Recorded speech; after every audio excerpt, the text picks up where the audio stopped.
Bonjour à tous, aujourd'hui on va faire un petit tirage des défis du mois de décembre car nous sommes le 1er décembre ce dimanche, donc voilà.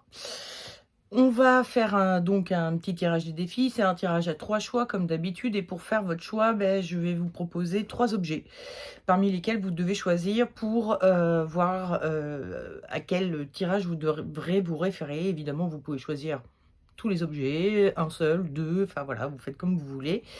Vous avez le timer dans la description, pardon.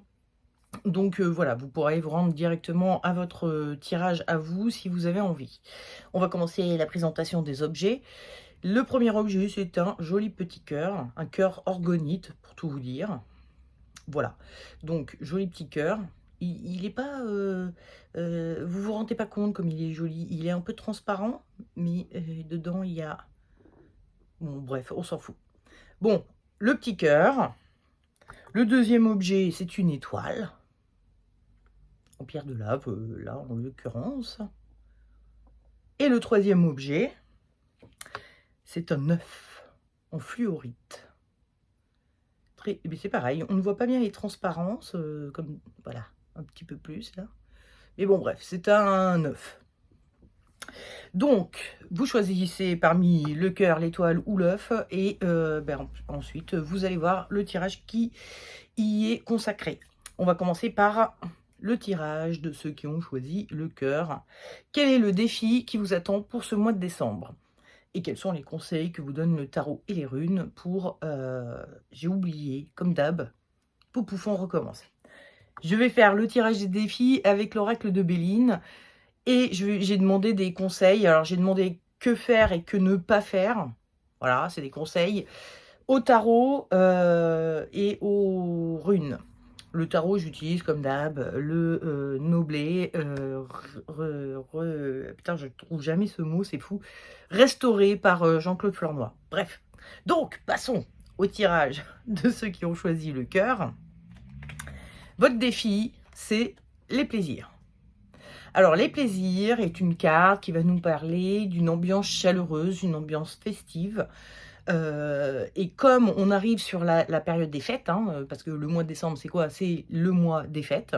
On est déjà en mode Noël depuis fin octobre, à vrai dire, puisque nous avons passé Halloween, pouf, les magasins sortent toutes les décos de Noël et tout ça.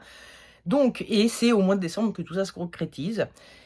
Donc il y a cette notion de festivité. Vous avez peut-être à organiser chez vous, cette année, les fêtes de Noël ou de Nouvel An. Vous avez peut-être, je sais pas, de la famille qui va venir vous voir, enfin bon bref, il y a, une petite pression qui se fait autour de ces fêtes, autour de ou en tout cas d'une organisation, d'un événement que vous voudriez rendre chaleureux, agréable pour tout le monde. Donc ça va être votre défi à vous, ce mois de décembre.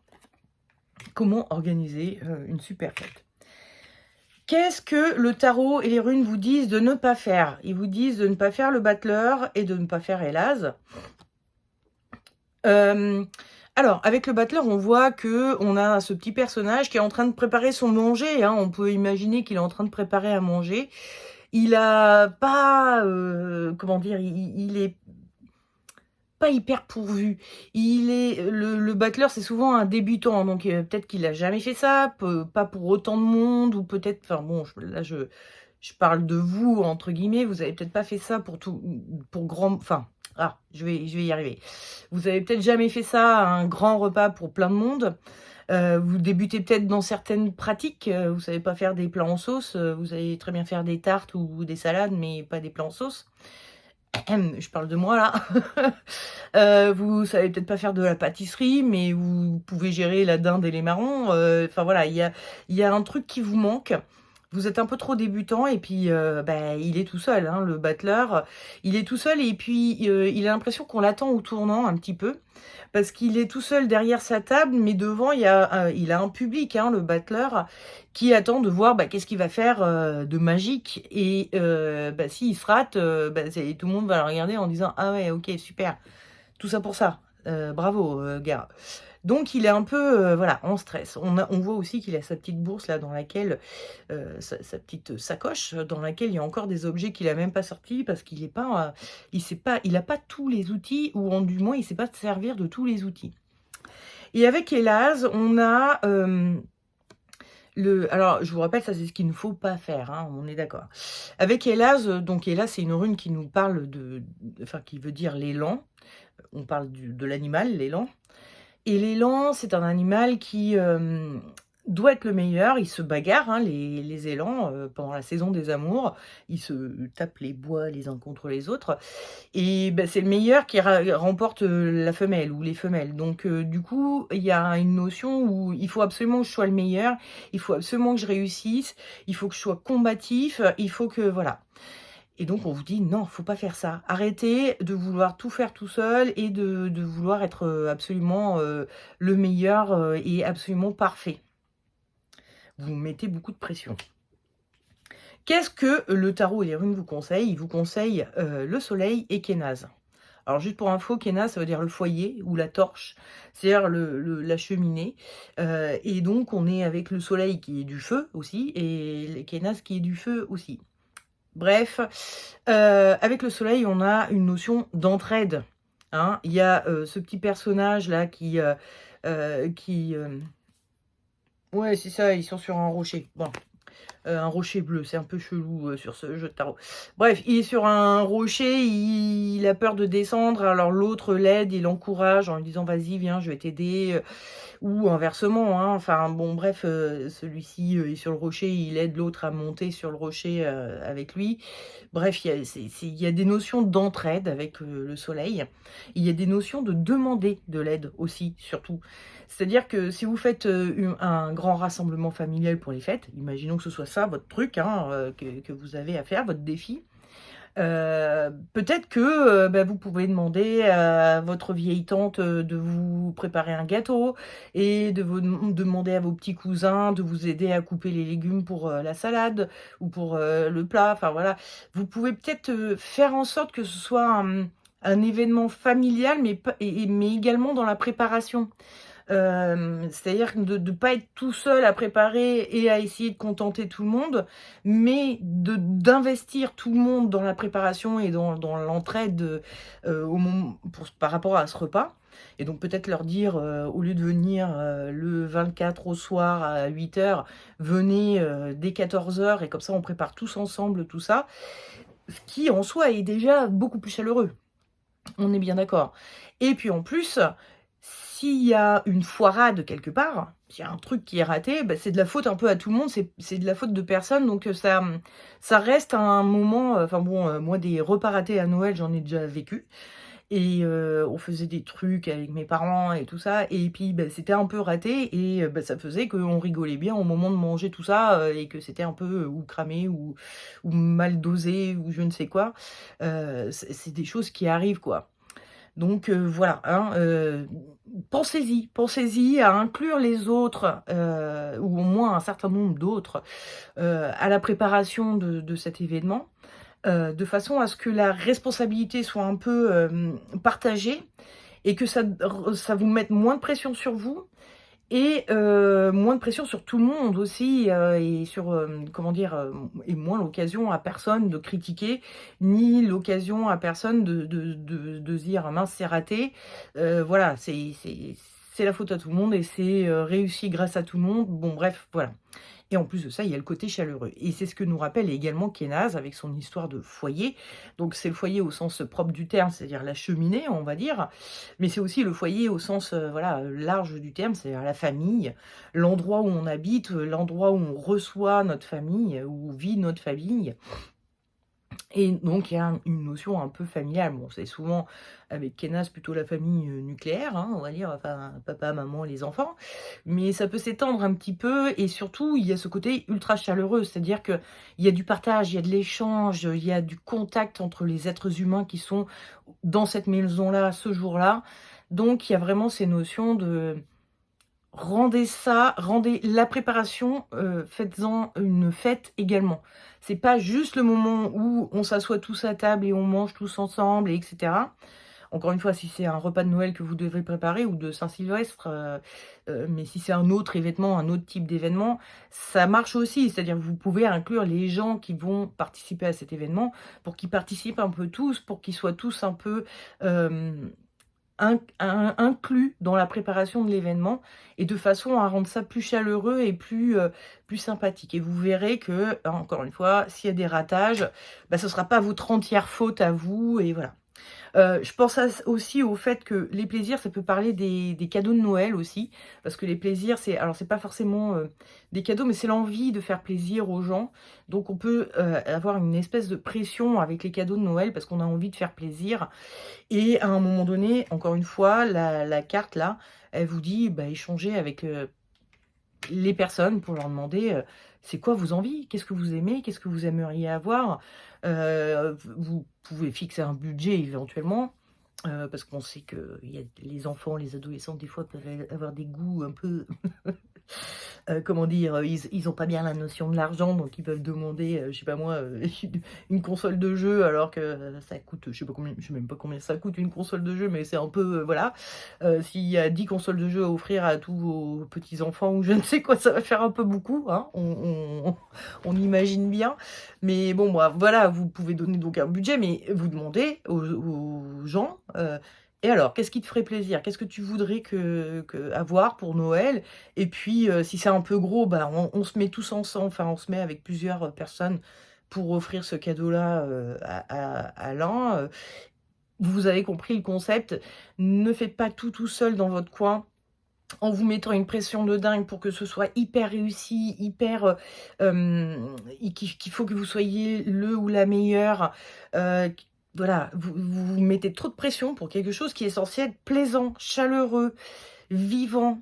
Voilà, donc si pour vous, enfin moi ça me fait penser un peu au mariage où la mariée est complètement azimutée parce qu'elle doit tout préparer, tout gérer, s'occuper de tout le monde, de tous les invités, penser à envoyer les invitations à temps, penser commander le traiteur et les décorations et la robe et gna gna gna gna gna et puis elle finit au mariage, elle était complètement, waouh, avec l'esprit qui explose.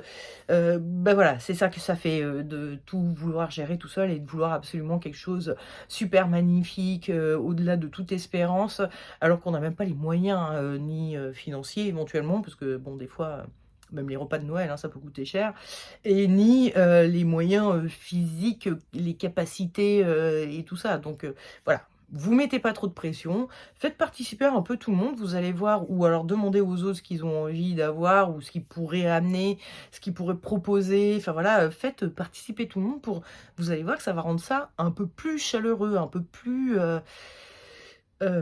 oui, un peu plus chaleureux, voilà, tout simplement. Ça va être plus sympathique pour tout le monde de se dire: «Ah bah, c'est ce Noël-là, on a tous cuisiné ensemble.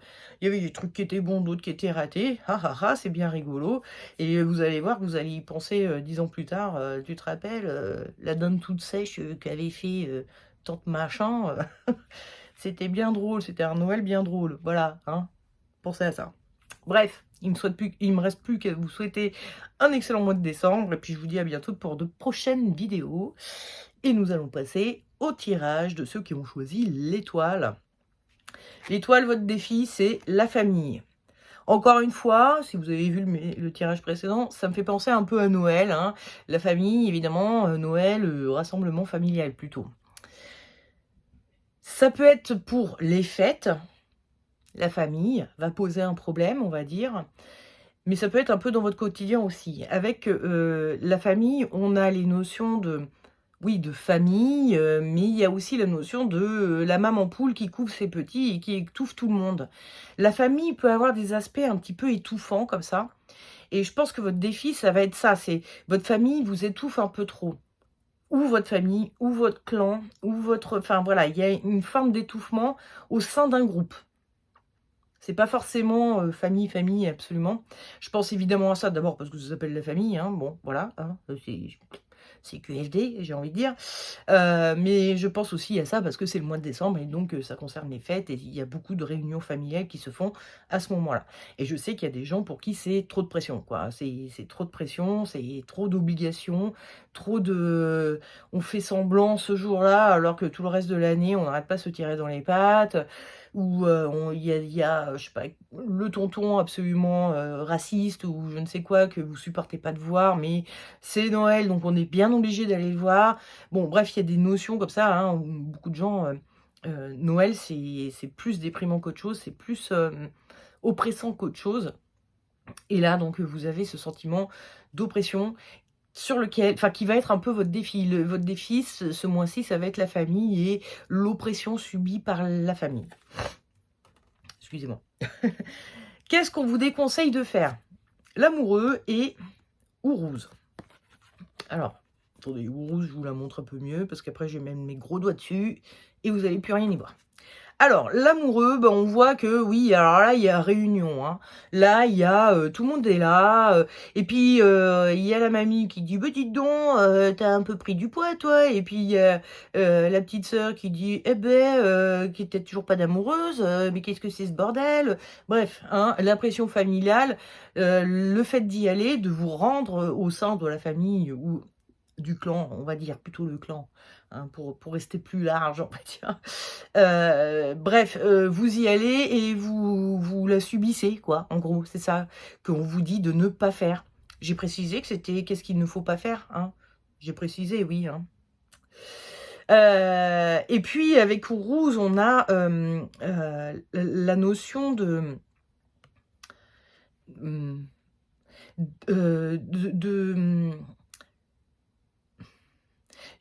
comment dire? D'être dans la brutalité.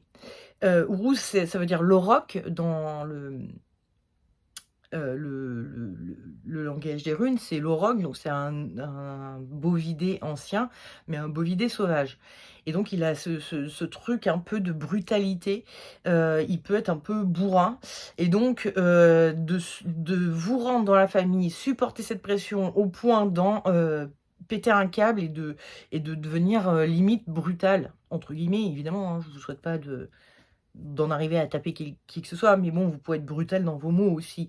Vous pouvez aller envoyer chier des gens, parce que vous êtes forcé à y aller, ça vous a saoulé, toute la soirée vous avez, voilà et à un moment donné, la cocotte minute, elle pète et vous foutez le bordel au sein du repas. Donc, on vous dit de ne pas faire ça. On vous dit de faire l'ermite et Agalaz. Alors Galaz, pareil, je vous la montre avant que je mette mes gros doigts dessus.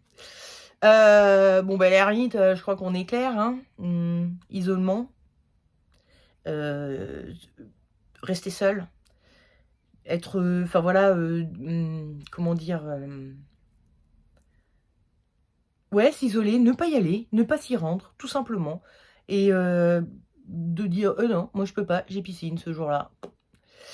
Et avec Agalaz, on a la notion, alors Agalaz, ça veut dire la grêle, ce sont les événements, comment dire? Les événements qui surviennent et contre lesquels on ne peut absolument rien faire.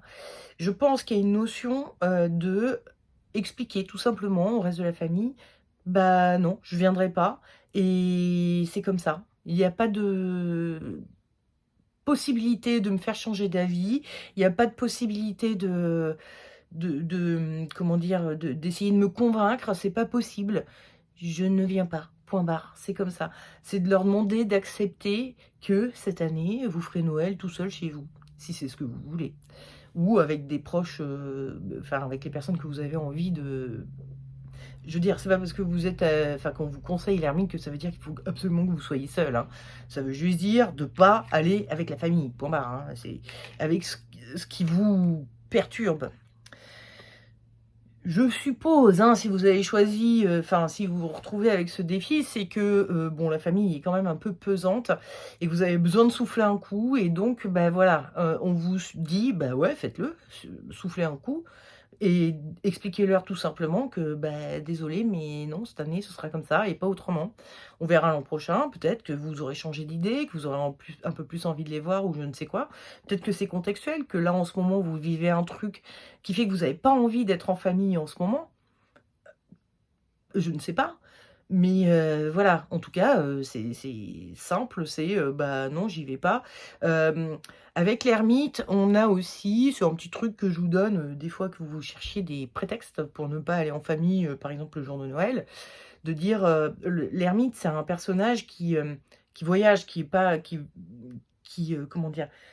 Hem, qui monte en haut d'une montagne pour aller dans une grotte, donc il est pas chez lui, c'est pas chez lui, c'est dans la nature, quoi. Il est pas, dans sa maison, il est pas dans son foyer, il a pas de foyer d'ailleurs l'ermite. Enfin, il en a probablement, je veux dire, mais quand il fait son ermite, il sort de son foyer pour aller se mettre dans un ermitage et donc il y a des notions de voyage avec, l'ermite, donc vous pourriez éventuellement organiser un petit voyage pile à ce moment-là de: «Ah bah, je suis désolée, mais moi je serai pas là». Voilà, ça peut être une idée, un prétexte pour, ne pas être là le jour où vous êtes censés rencontrer toute la famille. Voilà. Bon, c'est une idée comme ça que je vous donne, mais en tout cas, voilà, hein, le tarot et les runes vous conseillent de plutôt rester seul ou en tout cas loin de la famille ou du clan, de ces gens qui vous mettent un peu la pression ou au sein desquels vous vous sentez sous pression. Ils sont peut-être, très gentils, hein, c'est pas, je suis pas en train de critiquer votre famille, le moins du monde, ou votre clan, enfin je sais pas quoi, qui vous met la pression comme ça. Peut-être qu'ils sont pas du tout méchants, c'est pas du tout le problème, mais c'est que vous avez pas envie ou ils vous sans qu'ils soient responsables de ça, vous vous sentez sous pression quand vous êtes au sein de ce groupe-là. C'est trop pour vous, quoi. Voilà. Bon, bah, passez quand même un excellent mois de décembre et puis, je vous dis à bientôt pour de prochaines vidéos et nous allons passer au tirage de ceux qui ont choisi l'œuf. C'est nul, on voit vraiment pas, moi je le vois pas du tout de la même manière que vous le voyez, c'est fou. Je sais pas quoi faire et j'ai pas de lumière derrière moi aussi, alors forcément, bon bref, l'œuf. Quel est le défi, qui vous attend pour le mois de décembre avec l'œuf? Ce sont les pourparlers.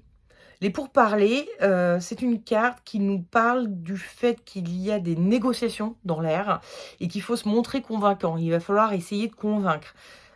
Tous ces petits oiseaux là, ils pia pia pia pia pia pia pia pia pia pia pia pia pia et c'est à celui qui chantera le plus fort. Qu'est-ce que le tarot et les runes vous proposent enfin, vous suggèrent de ne pas faire? C'est le diable et Nodise. Hop là. Encore une fois, je vous la montre avant de mettre mes gros doigts dessus. Alors le diable, évidemment, on est sur un manipulateur. On est sur quelqu'un qui veut avoir l'ascendant sur les autres. On est sur quelqu'un qui ne comment dire? Va pas forcément se mettre trop à la place des autres et va juste penser à, qu'est-ce qu'il veut obtenir et point barre, quoi. Donc il va et puis, au point de mentir, de manipuler, de voilà, hein, il y a un côté, bon. On vous dit évitez de faire ça, évitez de mentir et essayez de pas trop manipuler parce que ça se sent, les gens qui essayent de nous manipuler, on le sent. Donc vos «adversaires» entre guillemets, avec qui vous êtes en négociation, vous risquent de le sentir aussi. Et puis il y a Nodise qui est une rune qui veut dire la nécessité, donc qui veut dire, un p de votre point de vue, enfin qu'est-ce que ça veut dire de ne pas faire? Ça veut dire de ne pas imposer son point de vue, de façon, comment dire? Définitive et c'est comme ça et pas autrement. Je pense que ça va pas être bon pour vous de faire ça. Voilà. On vous conseille de faire le jugement et la gouze qui est arrivée inversée. Normalement, la gouze, elle se présente comme ça. Et elle est arrivée inversée. OK. Donc, le jugement, on est sur des gens qui font des prières et le message tombe. Il y a un côté, beaucoup plus doux, hein. C'est un peu pareil que le diable dans le côté où on crie fort quand même, hein, avec sa trompette. Là, il peut souffler un peu dans les bronches des gens, il peut, imposer c'est un peu de l'injonction. Il y a un côté comme ça. Mais c'est quelque chose de beaucoup plus doux et de plus, personnel. Enfin personnel, je me mets de votre point de vue, c'est-à-dire que, il est peut-être, question d'essayer de convaincre, mais avec des arguments justes, voilà, c'est plutôt ça. Hein, on est sur un ange, on est sur le jugement dernier, seuls les justes se relèveront, blablablou, bon, il y a un truc, l'honnêteté est de mise, hein, quand vous voyez bien la nuance entre le jugement et le diable, hein. Essayez d'éviter de mentir, de manipuler, et cetera, et cetera. Soyez honnête et vrai et donnez vos points de vue, donnez vos arguments, des arguments honnêtes, encore une fois. Et puis avec la gouze, on est sur une rune qui veut dire, heu, l'eau. Les Ouais, enfin l'eau en général, on va dire. C'est la même, origine que lagon, lagune, lac, tout ça. La gouze est une rune qui nous parle des émotions qui sont en nous et elle nous invite à les exprimer. Il y a peut-être que vous plutôt que de chercher à manipuler, les émotions de l'autre, exprimer les vôtres, ça aurait peut-être des arguments qui seraient plus justes et plus honnêtes surtout, heu, pour les autres, enfin pour vos adversaires avec qui vous êtes en négociation. Donc essayez de rester honnête et vrai en fait et juste et comment dire? D'exprimer vos réels ressentis. Il ça risque d'être un peu plus convaincant et un peu plus touchant pour vos adversaires. Ils vont se dire: «Bon, OK, il a ce point de vue-là, on comprend, on se met à sa place puisque vous les avez exprimés et donc on peut essayer de faire un effort pour arriver à un truc où, il se sentirait, pas lésé, si c'est une négociation sur je ne sais quoi. En tout cas, il se sentirait écouté, entendu et donc oui, on a pris en compte ses arguments. Que si vous êtes rentré dans la manipulation, vous risquez d'avoir en face de vous des gens qui se rendent compte que vous ou des mensonges, mais qui se rendent compte que vous mentez, que vous manipulez et le réflexe là, c'est plus d'être dans l'empathie, c'est d'être dans l'adversité et de dire: «Non mais attends, tu te fous de moi, mais alors là, tu peux courir, tu n'auras rien». Tu vois? Il y a, un côté où la manipulation, ça rend pas les gens très sympathiques, vis-à-vis de vous. L'honnêteté et des arguments justes évidemment si vous en avez et puis l'honnêteté et l'expression de vos réelles émotions, sentiments par rapport à la question, vont faire rentrer les autres un petit peu plus en empathie avec vous et leur donner envie de vous donner, bah, quelque chose quand même, dans cette négociation, quoi. D'être un peu plus de votre côté, dans la négociation. Voilà. Bon, bah, écoutez, il me reste plus qu'à vous souhaiter j'arrête pas de dire: «Il me souhaite plus qu'à vous rester». Il ne me reste plus donc qu'à vous souhaiter un excellent mois de décembre et puis, je vous dis à une prochaine pour de prochaines vidéos. Des gros bisous, ciao!